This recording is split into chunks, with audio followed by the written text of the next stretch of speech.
अस्सलाम वालेकुम dear students, मैं हूं गुलाम रसूल और एक नई वीडियो के साथ हाजिर खिदमत हूँ। डियर स्टूडेंट्स, हमारी आज की वीडियो है फर्स्ट ईयर उर्दू, जो हमारा न्यू सिलेबस है उसके बारे में। हमारा सबक नंबर 11 है नया कानून, जिसके मुसन्निफ़ हैं सआदत हसन मंटू, और सिर्फ के लिहाज से ये अफसाना है और जिस किताब से ये वाला लेसन लिया गया है उस किताब का नाम है कुलियाते मंटू। और इस अफसाने का जो मरकज़ी किरदार है डियर स्टूडेंट्स, वो मंगू कोचवान है, ये तांगा चलाने वाला, वो इसका मरकज़ी किरदार है। और नए कानून की जो मुख्तसर प्रेस जिसे कहते हैं, एक शॉर्ट स्टोरी जिसे कहते हैं, अगर उसमें आपको बताया जाए तो डियर स्टूडेंट्स, ये अफसाना आज़ादी के दीवाने मंगू कोचवान की कहानी है। लोग इसे मंगो भी पढ़ते हैं लेकिन मंगू लफ्ज़ है। मंगू कोचवान की कहानी है। वो नाखांदा है, नाखांदा मीन्स अनपढ़, पढ़ा लिखा नहीं है, फिर भी उसे सारी दुनिया की मालूमात है जिन्हें वो अपनी सवारियों से सुनकर मालूम करता रहता है। एक दिन उसे पता चलता है कि हिंदुस्तान में एक नया कानून आने वाला है जिससे हिंदुस्तान की अंग्रेज़ी हुकूमत मीन्स अंग्रेज़ सरकार जो उनसी है, उनकी जो हुकूमत है वो ख़त्म हो जाएगी।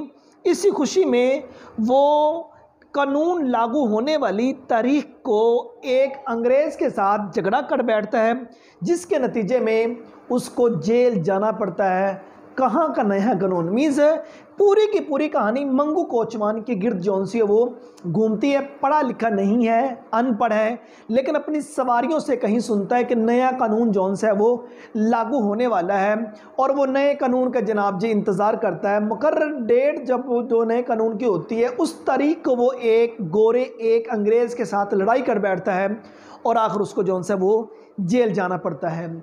अगर अफसाने का हम जायज़ा लें डियर स्टूडेंट्स, ये जो हमारा नया कानून है, तो 1938 ईस्वी में कांग्रेसी दौरे हुकूमत का ये वाला अफसाना है। उस वक़्त पाकिस्तान हिंदुस्तान ये को अलग नहीं थे, बरसगीर एक रियासत थी जिसके अंदर ये तमाम ममालिक जौन से वो शामिल थे। बरतानिया के नौ आबादी निज़ाम पर सख्त तनकीद इस अफसाने के अंदर की गई है कि मीन्स जो ताकतवर तबका है ना, वो निज़ाम अपनी मर्ज़ी से चलाने की कोशिश करता है, उस पर सख्त तनकीद की गई। मुल्क की इज्तमाही सियासी सूरत हाल की जानदार जौन सी अक्कासी है वो इस अफसाने के अंदर की गई है। नया कानून महज लफ्सी और कागजी तब्दीली है, मतलब कि तौर तरीके जौन से वो वही रहते हैं। जिस तरह कहा जाता है कि जिसकी लाठी उसकी भैंस, और आवाम के जज्बात की बेहतरीन अक्कासी जौन सी है वो इस नया कानून जो अफसाना है इसके अंदर की गई है।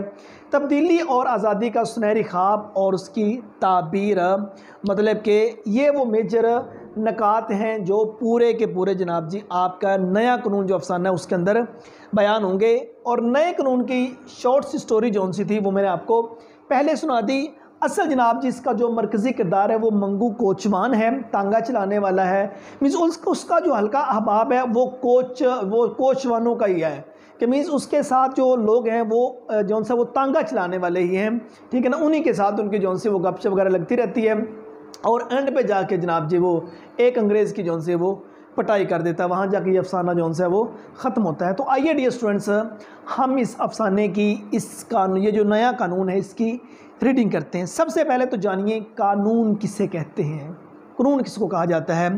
हुकूमत की तरफ से आवाम के लिए बनाए गए कवायदो ज़वाबित, ठीक है ना, जिनकी खिलाफ वर्जी पर गवर्नमेंट की तरफ से, हुकूमत की तरफ से सज़ा लागू की जाती है, उस पर अमल पैरा होना। जो मतलब गवर्नमेंट अपने कानूनों ज़वाबित बनाती है उस पर जौन सा है वो उसको मनो अन जौन सा है उसको तस्लीम करना, ये कानून है।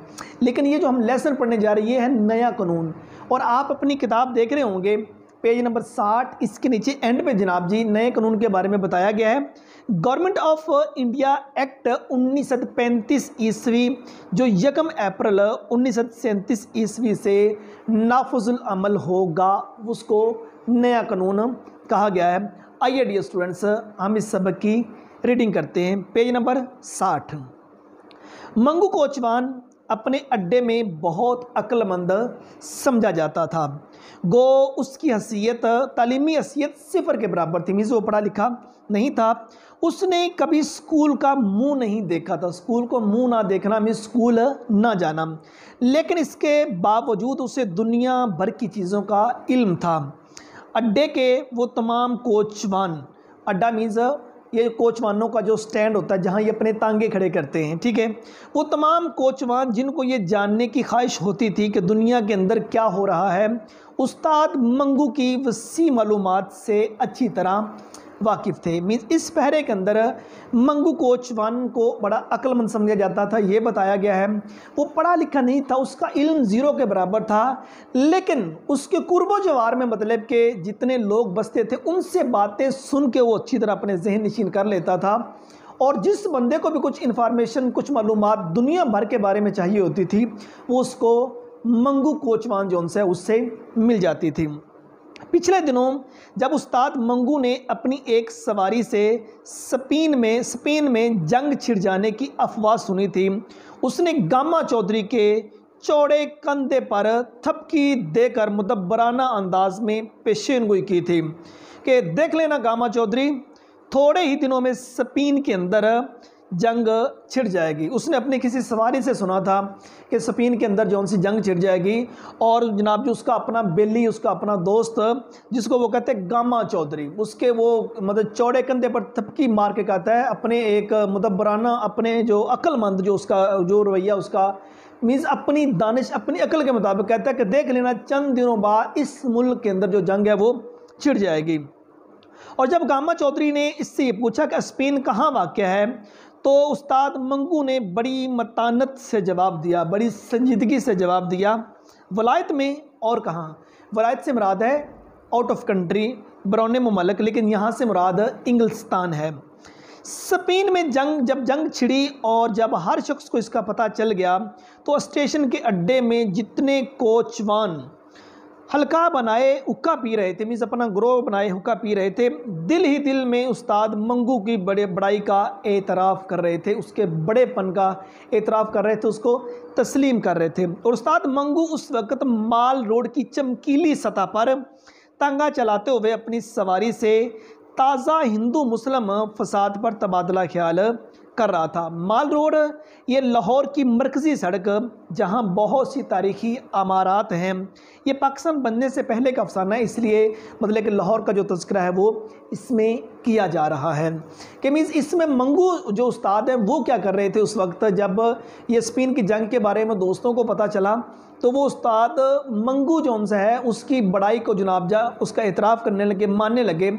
लेकिन जनाब साहब उस वक्त लाहौर की मार रोड की जो सड़क है उस पर अपनी सवारियां का जो ले जा रहे थे, हिंदू मुस्लिम जो फसाद हैं उसके बारे में भी तबादला ख्याल कर रहे थे, उनसे कुछ सुन रहे थे, कुछ सुना रहे थे। उस्ताद मंगू को अंग्रेज़ों से बड़ी नफ़रत थी, मतलब ये मेन रोल है जनाब जी, जो उसकी असल बातें रहनी है उस्ताद मंगू की, बड़ी नफ़रत सी। और इस नफ़रत का सबब वो ये बतलाया करता था कि हिंदुस्तान पर अपना सिक्का चलाते हैं, मीन्स ये हिंदुस्तान पर अपनी हुकूमत करते हैं और तरह तरह के जुल्म ढहाते हैं, मगर उसके तनफ़र की मीन्स नफ़रत की सबसे बड़ी वजह ये थी कि छौनी के गोरे उसे बहुत सताया करते थे। छौनी मीन्स ये कैंट एरिया जो होता है जहाँ फ़ौजी रहते हैं, उसके गोरे इसको बहुत ज़्यादा सताया करते। इस वजह से जो मंगू कोचवान है वो गोरों के साथ बहुत नफ़रत करता था और वो उसके साथ ऐसा सलूक करते थे गोया वो एक जलील कुत्ता हो। अतः कुत्ता तो एक वफ़ादार जानवर होता है, लोग रखवाली के लिए इसको घर में रखते हैं, लेकिन बौला कुत्ता जो होता है उसको जलील कुत्ता कहा जाता है। लेकिन ये ऐसा नहीं था, लेकिन वो सताते इसको इस तरह थे जिस तरह मतलब एक जलील किस्म का कुत्ता होता है। इसके अलावा उसे इसके रंग भी बिल्कुल पसंद ना था, मीन्स गोरों को इसका जो रंग है वो ज़ाहिर सी बात है वो रंग के सफ़ेद थे, ये रंग का थोड़ा सा स्याह था, ठीक है ना, पसंद ना था। जब भी वो गोरे के और उसके बाद जो जनाब ये मंगू थे इनको उनका रंग पसंद नहीं था। जब भी वो गोरे के सुर्ख सफ़ेद चेहरे को देखता तो उससे मतली सी आ जाती। असल बात यह कि इसको जनाब जी मंगू को उनका जो रंग था वो पसंद नहीं था। जब ये उनके गोरे चेहरे को देखो तो मतली सी आ जाती, तबीयत अजीब सी जौन सी है वो हो जाना, कै आना, वॉमिटिंग आना, वो वाली कैफियत हो जाना। नामालूम क्यों वो कहा करता था कि इनके लाल झुर्रियों भरे चेहरे को देखकर मुझे वो लाश याद आ जाती है जिसके जिस्म पर से ऊपर की झिल्ली गल गल कर जड़ रही हो। कहते हैं मतलब उनके चेहरे को देख के ऐसे लगता है जिस तरह कोई जिस्म ख़राब हो जाए, उसके ऊपर से एक लेयर जो सी वो उतरनी शुरू हो जाती है और उसके बाद वो नीचे से जिस्म निकलता है। कहते हैं इनका जिस्म, इनका फेस, इनका चेहरा जो सा वो इस तरह का है। जब किसी नशे में धत मीन्स नशे में डूबे हुए गोरे से उसका झगड़ा हो जाता तो सारा दिन उसकी तबीयत मुकद्दर रहती मीन्स उसका सारा दिन मूड ख़राब रहता, उसका सारा दिन जो तबीयत है वो अजीबोगरीब सी रहती। और वो शाम को अड्डे में आकर हिल मार्का ये उस दौर की एक मशहूर मतलब कि सस्ते ब्रांड की सिगरेट थी, उसका हिल मार्का उसका नाम है। हिल मार्का सिगरेट पीता या हुक्के के कश लगाते हुए उस गोरे को जी भर कर गालियाँ सुनाता। आगे वो डैश है, खाली जगह जौन सी है वो मीन्स यहाँ से मुराद है गंदी किस्म की गालियाँ, ये मोटी गालियाँ मीन्स गलीज गालियाँ देने के बाद वो अपने सर को ढीली पगड़ी समेत झटका देकर कहता, आग लेने आए थे अब घर के मालिक ही बन गए। मीन्स आग लेने ये एक मुहावरा है, कहते आग लेने आए थे घर के मालिक ही। हमारे माजी में ऐसा होता था, लोगों मतलब किसी ने अपना चूल्हा जलाना होता था, दूसरों के घर से आग लेने जाते थे और आग लेकर वापस आ जाते थे, आके अपना चूल्हा ही जलाते थे। लेकिन ये वो अंग्रेज़ सरकार के बारे में बात कर रहा है, ये तो यहाँ से आग लेने आए थे और घर के मालिक ही बन के बैठ गए, मतलब इन्होंने यहाँ कब्जा कर लिया है, नाक में दम कर रखा है, मीन्स बहुत तंग कर रखा है इन बंदरों की औलाद ने। मीन्स इस तरह की गालियाँ निकालते थे। यूँ रोब गांठते हैं, मीन्स रोब डालते हैं और हम इनके बाबा के नौकर हैं, मीन्स हम इनके अब्बा के हम इनके बाप के नौकर हैं। ये मतलब कि जो मंगू कोचवान है वो गोरों के बारे में ये बात कर रहा है। कहते ये तो यहाँ से आग लेने आए थे और इस घर के मालिक बन बैठे हैं और उल्टा हम पर मतलब कि रोब डालते हैं, कहते हैं हमको इनके बाबा के नौकर है, मीन्स हमको इनके अब्बा के नौकर हैं, हमको इनकी रैयत है। ये लोग इधर आए थे और मतलब यहाँ के इस घर के मालिक बन के बैठ गए हैं। इस बार भी उसका गुस्सा ठंडा नहीं होता था जब तक उसका कोई साथी उसके पास बैठा रहता, वो अपने सीने की आग उगलता रहता, मीन्स अपने सीने की अपने दिल की जो भड़ास है वो निकालता रहता, मीन्स गोरों को वो गालियाँ देता रहता। शक्ल देखते हो ना तुम इसकी, जैसे कोढ़ हो रहा हो। कोढ़ ये एक मर्ज है, ठीक है, जिससे मतलब चेहरे का रंग जौन से वो बदल जाता है। बिल्कुल मुर्दार मीन्स मुर्दा मरा हुआ, एक धप्पे की मार मीन्स एक थप्पड़ की मार और घिट पिट यूं बिक रहा है। मीन्स ये अंग्रेज़ी लहजा जिस लहजे में वो मतलब कि वो बात करते हैं, जैसे मार ही डालेगा, तेरी जान की कसम, ठीक है। पहले जी में आई के मालूम की खोपड़ी के पुर्जे उड़ा दूं, लेकिन इस ख्याल से टल गया कि इस मरदूद को मारना अपनी हतक है। कहते हैं इसमें लफ्ज़ मालून मीन्स लानती। अब वो अपने साथ वाले दोस्त से कहते तेरी कसम, पहले तो जी चाहा कि इस लानती को मार दूं, लेकिन फिर जहन में ये ख्याल आया इस मुर्दार को, इस मरे हुए को मारना जौन सा है वो मेरी अपनी जौन सी है वो तौहीन है। ये कहते कहते थोड़ी देर के लिए वो खामोश हो जाता और नाक को खाकी कमीज़ की आस्तीन से साफ़ करने के बाद फिर बुड़बुड़ाने लग जाता। अपनी नाक को खाकी कमीज़ की आस्तीन मीन्स ये जो कमीज़ का बाजू होता है इसके साथ अपनी नाक को साफ़ करके फिर बुड़बुड़ाने लगता, मीन्स फिर बातें करनी शुरू कर देता। कसम है भगवान की, मीन्स उस वक़्त हिंदू मुस्लिम इकट्ठे रहते थे और मतलब इनका कल्चर इकट्ठा था, ठीक है ना, इसलिए मतलब कि कुछ इनके लफ्ज़ जो उनसे वो इकट्ठे बोले जाते थे। कहते कसम है भगवान की, इन लाट साहबों के नाज उठाते उठाते तंग आ गए। लाट साहबों ये बड़े जो ओहदेदार हैं, इनके मैं नाज उठाते उठाते तंग आ गया हूँ। जब भी इनका मनहूस चेहरा देखता हूँ रगों में खून खोलने लगता है। कोई नया कानून मनून बने तो इन लोगों से निजात मिले, तेरी कसम जान में जान आ जाए। कहता है कोई नया कानून बने तो इनके ये मतलब कि जो तौर तरीके ये चला रहे हैं तो इनसे निजात मिले और सुकून आ जाए। और जब एक रोज़ उस्ताद मंगू ने कचहरी से अपने तांगे पर 2 सवारियाँ लादी मीज़ बैठाई और उनकी गुफ्तगू से इनको पता चला कि हिंदुस्तान में जदीद आइन नाफज होने वाला है, मीन्स जदीद आइन नया कानून। तो इसकी खुशी की कोई इंतहा ना थी, मीन्स ये बहुत ज़्यादा खुश हुए। उसके बाद 2 मारवाड़ी ये मारवाड़ी का रहने वाला, यहाँ सब जिस तरह कोई लाहौर का रहने वाला हो तो हम उसे लाहौरी कहें, कोई सिंध का रहने वाला हो तो हम उसे सिंधी कहें, तो जिस इलाके का वो रहने वाला इसे कहते हैं मारवाड़ी, जो कचहरी में अपने दीवानी मुकदमे जो सिविल केस होता है वो वाला दीवानी मुकदमे के सिलसिले में आए थे। घर जाते हुए जदीद आइन यानी इंडिया एक्ट के मतलब आपस में बातचीत कर रहे थे। सुना है 1 अप्रैल से हिंदुस्तान में नया कानून चलेगा या हर चीज़ बदल जाएगी क्या? हर चीज़ तो नहीं बदलेगी, मगर कहते हैं कि बहुत कुछ बदल जाएगा और हिंदुस्तानियों को आज़ादी मिल जाएगी। और क्या ब्याज के मतलब भी कोई नया कानून पास होगा? ब्याज से मुराद सूद। ये पूछने की बात है, कल किसी वकील से दरियाफ्त करेंगे। ये कुछ सवालों जवाब मंगू कोचवान और ये जो लोग आए हुए थे मारवाड़ी वाले, इनके दरमियान ये कुछ बातचीत हो रही है। इन मारवाड़ी की बातचीत उस्ताद मंगू के दिल में नाकाबिले बयान खुशी पैदा कर रही थी।